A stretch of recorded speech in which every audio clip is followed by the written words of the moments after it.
I'd first like to just start with some quiet reflection, honoring, or I guess more appropriately, dishonoring the 2017 theatrical release of the Justice League, directed by Joss Whedon. It will never need to be mentioned again now. The moment has arrived. 4 years after the original version, Zack Snyder gifts us with his. And I guess for every year waited, we have an hour added, because this bad boy's 4 hours long. You know, I kind of spent half a day with it, had some breakfast, took a break at about the halfway mark, did some work, and then fired it up around noon, finished it, I think, around 2 o'clock. It's a meaty experience. And then I started re-watching it tonight with the rest of the family. We sat down for dinner, had a nice little meal, some burgers and fries, flipped on Zack Snyder's Justice League. Got a good hour in the second time around. Things were more noticeable than they were the first, and let's dive in. I actually took notes. I didn't script this out like my other shows, but there's a lot of notes here. I'm gonna kind of rapid fire the pros and the cons, not really in any order. This is a rant after all. It's not like a fully fleshed out in-depth review. Let's start with the biggest beef of the movie right out of the gates, and that's the aspect ratio of this. I know it's not technically 4:3. It was shot in IMAX or something. I don't know what bullshit excuse is getting thrown around online or by Snyder or whatever.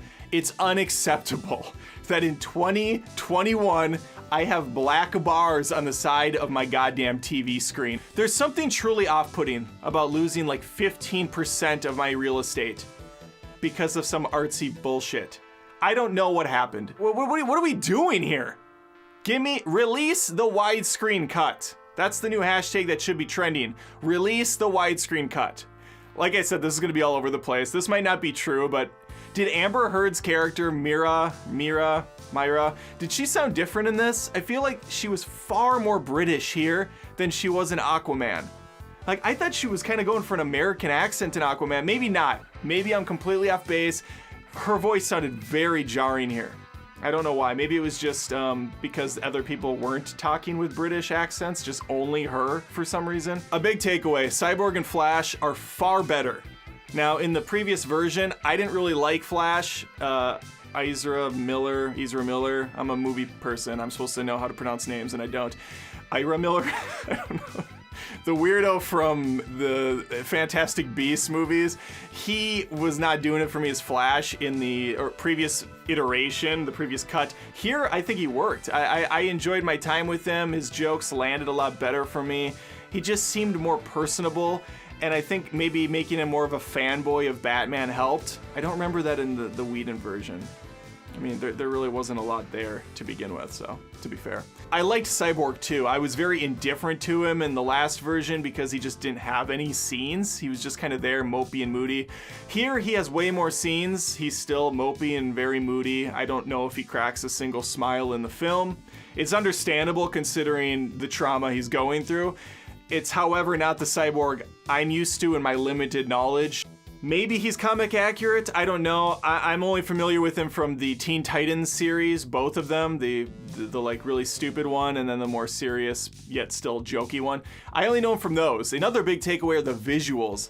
Holy shit, it's night and day. I knew the color grading was awful in Joss Whedon's, but it's more than the color grading. Like, everything about the movie just looks so much cleaner. This is what I love the most about Snyder, is his eye for detail. He is just a master when it comes to, you know, framing things up, showing what's in front of that lens of the camera.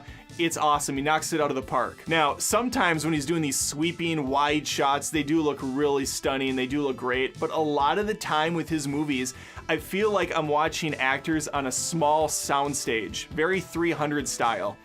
He never really has moved past that to me. It always feels like I'm just watching scenes play out in very small rooms. Even though we might have a very expansive backdrop, it just still feels like they're on a green screen in a small little area. Now, the big thing he blows most directors out of the water at is action, and thankfully this version has far better action scenes. The ones that were previously in it are enhanced. There's more stuff going on.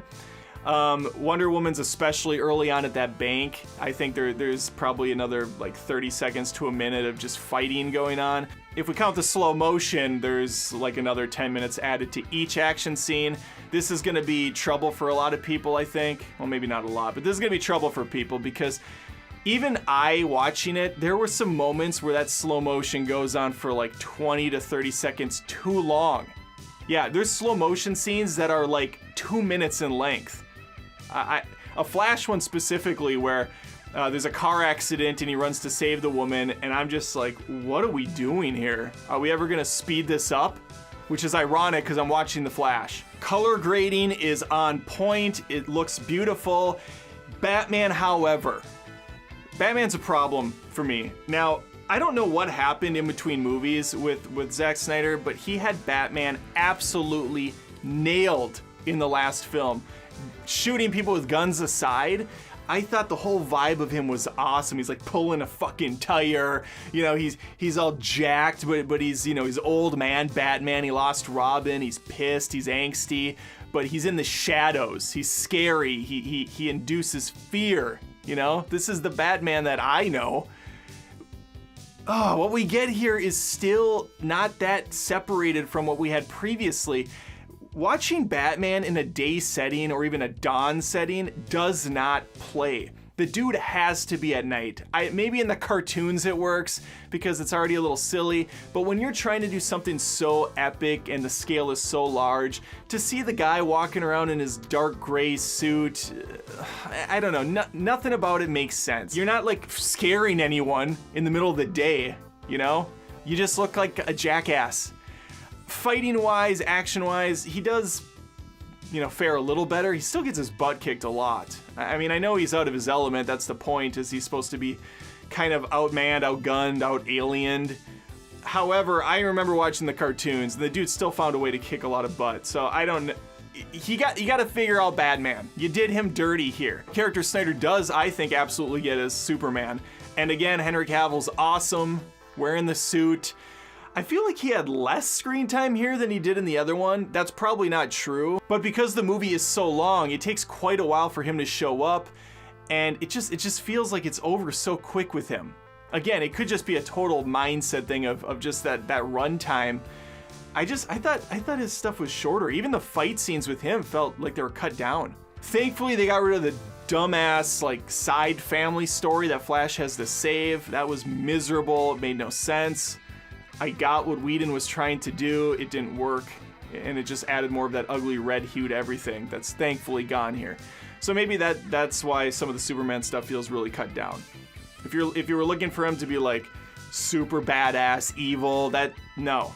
Basically that exact same scene plays out. Most of that felt pretty similar.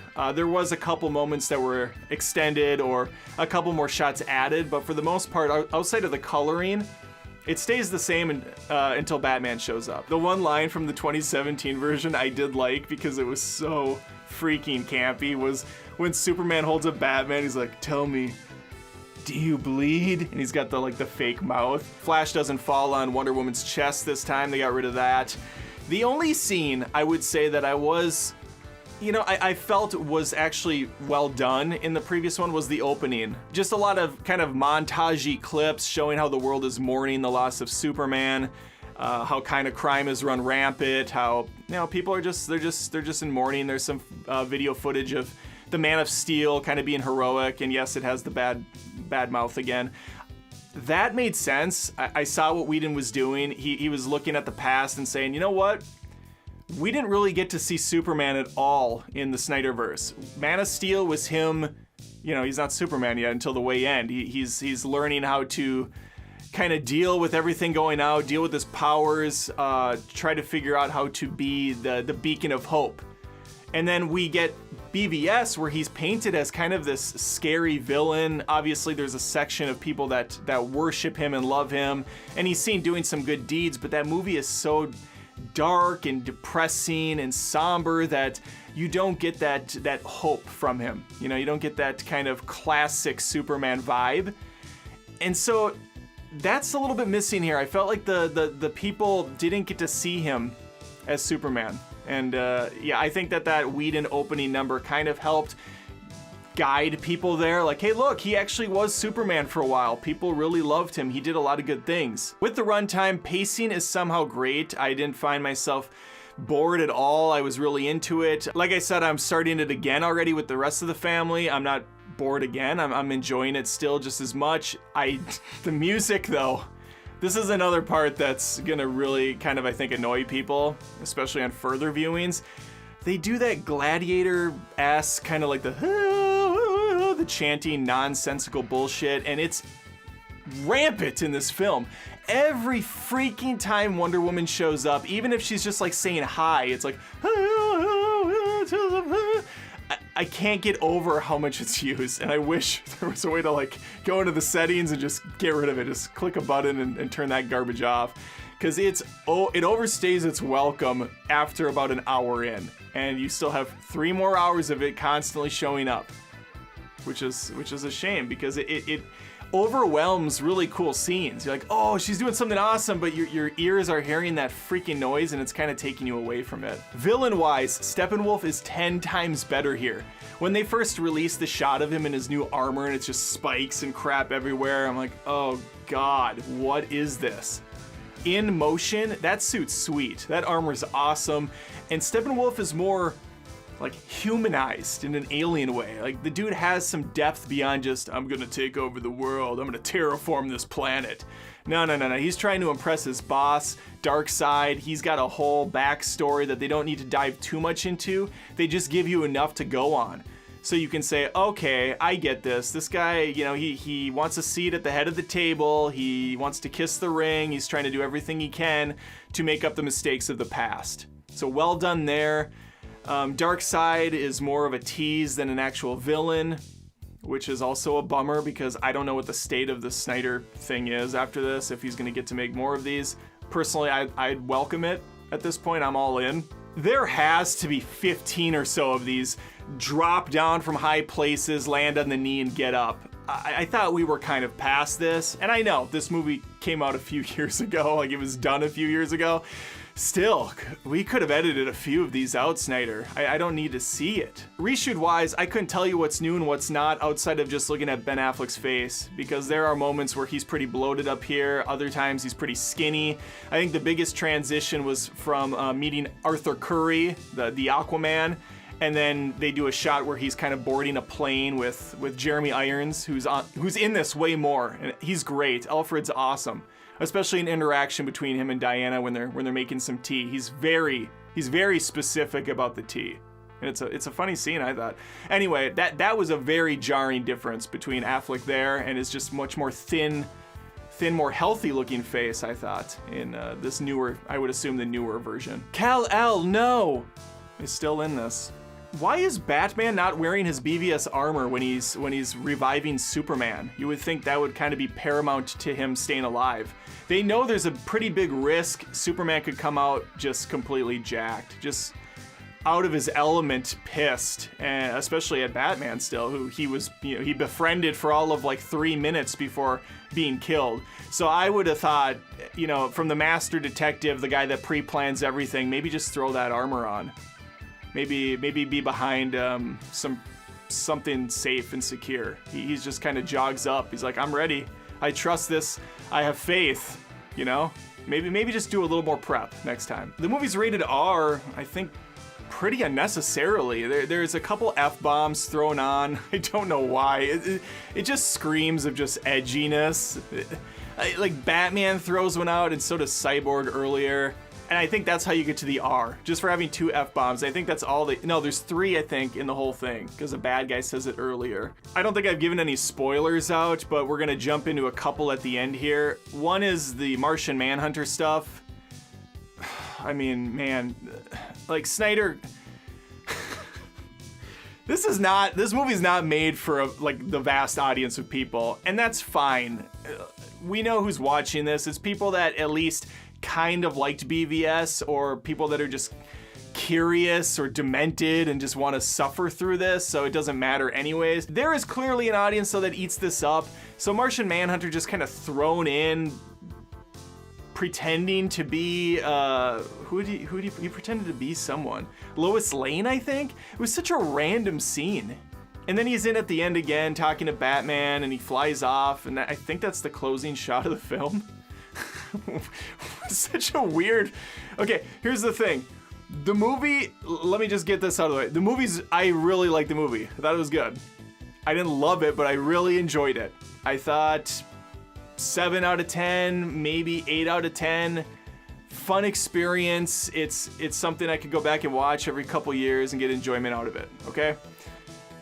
I think I would have given it 1 or 2 points more even. No, I wouldn't give it a 9, but I would go a hard 8, a solid confident 8 out of 10 if it wasn't for the last 20 minutes of BVS bullshittery. The dialogue that's not really going anywhere, but it's overlong, it's padded for no reason. Joker's there, he still sucks. I don't care what people say online. Jared Leto is a shit Joker then, he's a shit Joker now, and he's playing him 2 completely different ways, which makes it all the more hilarious. Like, he got it wrong twice. He's just savoring it. He's just so up his own ass with the dialogue. He's like, the throwaway sentence. And then he pauses for what has to be a minute. He's just...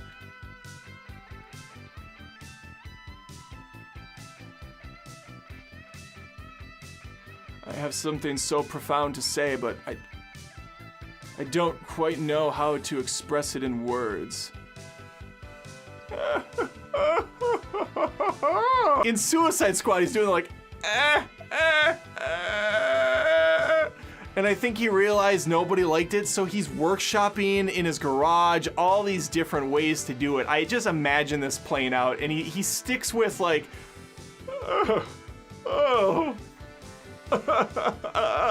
no, that future premonition crap did not work for me in BVS. It certainly doesn't work for me now.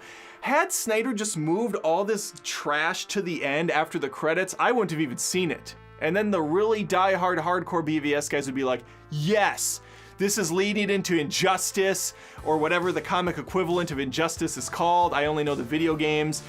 Maybe it is called that. I don't know. There's like Deathstroke shows up on a yacht hosted by Lex Luthor, has a drink, they have a nice little conversation, and they lead this into question mark. As far as I know, there's no more Snyderverse movies being made. Yet we have a full 25 minutes of Lord of the Rings-esque endings. But at least with Lord of the Rings, it's still wrapping up all the stories and the stuff we just watched. It's not setting up 3 or 4 intricately detailed plots for the next 2 or 3 movies. Why did he do this? Put it all at the end credits, and I would have left very satisfied. It would have been like, this was good. I don't even know what I'm gonna say to the rest of the family when they get there. The Zack Snyder Justice League worked, and I'm bummed out he didn't get to see this through 4 years ago, but he got it now. And I'm happy for him, I'm happy for the fans, I'm kind of a fan myself. I wish he could continue.